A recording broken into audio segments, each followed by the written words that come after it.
হবে। একদমই ঠিক কথা, কারণ আমরা এই ডিজিজটার নামের আগে জুড়ে রেখেছি ক্রনিক। ক্রনিক কথার অর্থ হলো এটা একদিনে কিন্তু সৃষ্টি হবে না, এটা দিনে দিনে দিনে দিনে আস্তে আস্তে ধাপে ধাপে সৃষ্টি হবে। তো তার কিছু ফাইন্ডিংস রয়েছে, যেটা আপনি বললেন, এর সিমটম থাকবে, কিছু কিছু বোঝা যাবে। সেইগুলো কি প্রথমে দেখতে হবে, কি আমাদের খেয়াল রাখতে হবে, যারা সিকেডি রোগে আক্রান্ত তারা তো জানেনি আপনার কি কি হচ্ছে কি কি হচ্ছে না, বা আপনার সূত্রপাতটা কিভাবে হয়েছে, ডাক্তাররা বলে দিয়েছে কি এই এই রোগ থাকলে কিডনি রোগ হতে পারে। কিন্তু যারা একদম অবগত নয়, যাদের ক্ষেত্রে এই ধরনের সিমটমস আসছে, তারা কিন্তু অবশ্যই এই রোগটা মাথায় নিয়ে এগোবেন, কি ভবিষ্যতে এই ধরনের কষ্ট আপনি পেতে পারেন বা এই ধরনের রোগ থেকে আপনি আক্রান্ত হতে পারেন। তার মধ্যে প্রথম দিকে দেখা যাবে বাথরুমটা ক্লিয়ার হচ্ছে না, ইউরিনটা আমাদের ক্লিয়ার হচ্ছে না, যতটা জল খাচ্ছি পর্যাপ্ত পরিমাণে ইউরিনটা হচ্ছে না। মানে সারাদিনে একটা মানুষ 3 থেকে 3.5 লিটার জল খায়, ইউরিন ইনপুট আউটপুট যেটাকে বলা হয়, পেচ্ছাপের পরিমাণটা কমে যাচ্ছে, প্রথম লক্ষ্য করবেন। তারপরে লক্ষ্য করবেন কি ধীরে ধীরে একটা সোয়েলিং দেখা যাবে, পেডাল ইডিমা, পাগুলো ফুলে যাচ্ছে, পায়ের মধ্যে পিটিং ইডিমা, 2 ধরনের ইডিমা হয়, একটা পিটিং ইডিমা, একটা নন পিটিং ইডিমা। আর মেনলি পিটিং ইডিমা পাওয়া যায় এই ধরনের সিকেডি রোগের ক্ষেত্রে। পিটিং ইডিমা মানে কি আঙুল দিয়ে চিপবেন, ওটা বসে যাবে গর্তের মতো, আবার ছেড়ে দেবেন, ধীরে ধীরে পূর্ণ হবে, রিগার মর্টিস। হ্যাঁ হ্যাঁ। আবার আরেক ধরনের যেটা নন পিটিং ইডিমা, মানে ওটা টিপলে ভেতরে ঢুকবে না কিন্তু ফোলা আছে, এটা কিন্তু কার্ডিওভাস্কুলার সিস্টেম রিলেটেড, মানে হার্টের প্রবলেম হলে এই ধরনের পেডাল ইডিমা দেখা যায়। কিন্তু কিডনির যে ইডিমাটা হবে, কিডনির যে সোয়েলিংটা থাকবে পায়ে, সেটা হচ্ছে পিটিং হবে, মানে সেটাকে চিপলে সেটা নিচের দিকে নেমে যাবে, এই লক্ষণটা পাওয়া যাবে। 3 নম্বর কি, যে খাবারটা খাচ্ছেন তখন একটা দেখবেন নশিয়া বা ভমিটিং লাগবে, মানে গা গোলাবে, খেতে ইচ্ছে করবে না, খাওয়ার ইচ্ছে চলে যাবে, গা গোলানো ভাব থাকবে।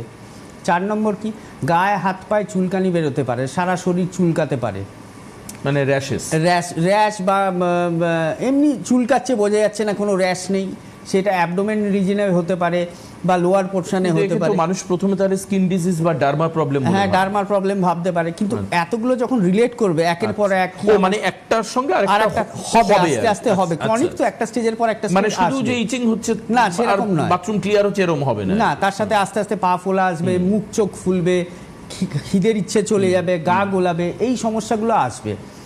মেইনলি এই যে সমস্যাটা সিকেডি, যেটাকে ক্রনিক কিডনি ডিজিজ বলা হচ্ছে, এটা 2টো সমস্যা থেকে আসে মেইনলি। একটা উচ্চ রক্তচাপ, যেটাকে আমরা হাই ব্লাড প্রেশার বলি, আর একটাকে সুগার, যেটাকে ডায়াবেটিস মেলাইটাস বলা হচ্ছে। এই 2টো রোগ যদি দীর্ঘদিন ধরে আমাদের শরীরে থাকে, তাহলে সেখান থেকে ক্রনিক কিডনি ডিজিজ আসতে পারে।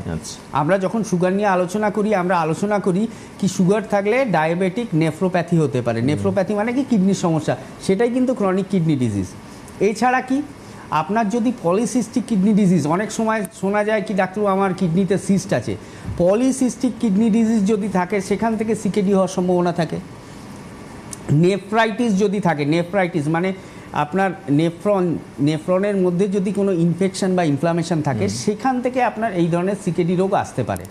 কিন্তু এবার সিকেডি রোগটা যখন আসছে একটা মানুষের শরীরে, এমনি শারীরিক দুর্বলতা থাকবে, রক্তটা কমে যাবে, আমরা ডায়াগনোসিস কী করে করব যে আমাদের সিকেডি হয়েছে? আমরা তো এটা লক্ষণটা বললাম, ডাক্তারের কাছে যখন যাচ্ছেন তারা কিছু ব্লাড টেস্ট দিচ্ছে, যেমন ইউরিয়া ক্রিয়েটিনিন করতে দেবে, ইউরিনের মধ্যে মাইক্রো অ্যালবুমিন এগুলোর রেশিও রিপোর্ট করতে দেবে।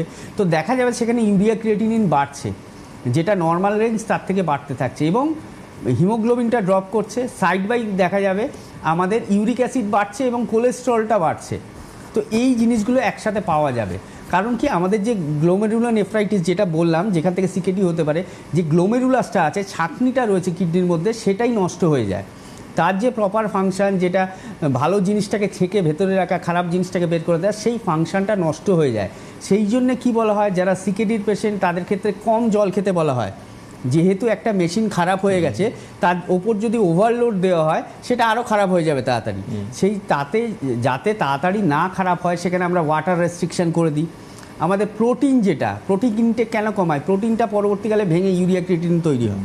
সেই প্রোটিন ইনটেকটা যদি আমি কমিয়ে দিই, তাহলে ইউরিয়া ক্রিয়েটিনিনটা কম তৈরি হবে। সেক্ষেত্রে আমরা সিকেডির পেশেন্টকে ভালোভাবে ট্রিটমেন্ট করতে পারবো থ্রু আয়ুর্বেদ। এবার একটা স্টেজের পর তো সেখানে গিয়ে মডার্ন সায়েন্স বলে দেয় কি ডায়ালিসিস করতে হবে, বা তারপরে স্টেজে বলবে কি আপনাকে কিডনি ট্রান্সপ্ল্যান্ট করতে হবে।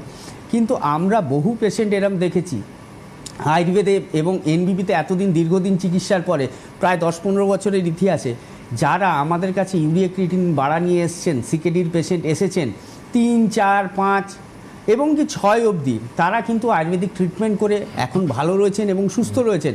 আমি বলছি না 3-4 বার করে আপনারা ডায়ালিসিস করছেন, হিমোডায়ালিসিস করছেন, আপনার ক্রিয়েটিনিন 17 হয়ে গেছে, সেই অবস্থায় এলে আমি বাঁচাতে পারবো, সেখানে কিন্তু আমার হাত বাঁধা।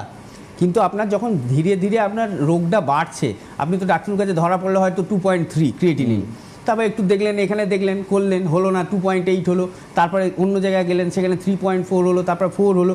সেই অবস্থায় যদি আমাদের কাছে আসে আপ টু 6 to 7, আমরা কিন্তু আয়ুর্বেদিক ট্রিটমেন্ট করে বহু পেশেন্টকে এখনো পর্যন্ত সুস্থ রাখতে পেরেছি এবং আশা করছি ভবিষ্যতে যারা আসবেন তারাও সুস্থ থাকবেন। একদম।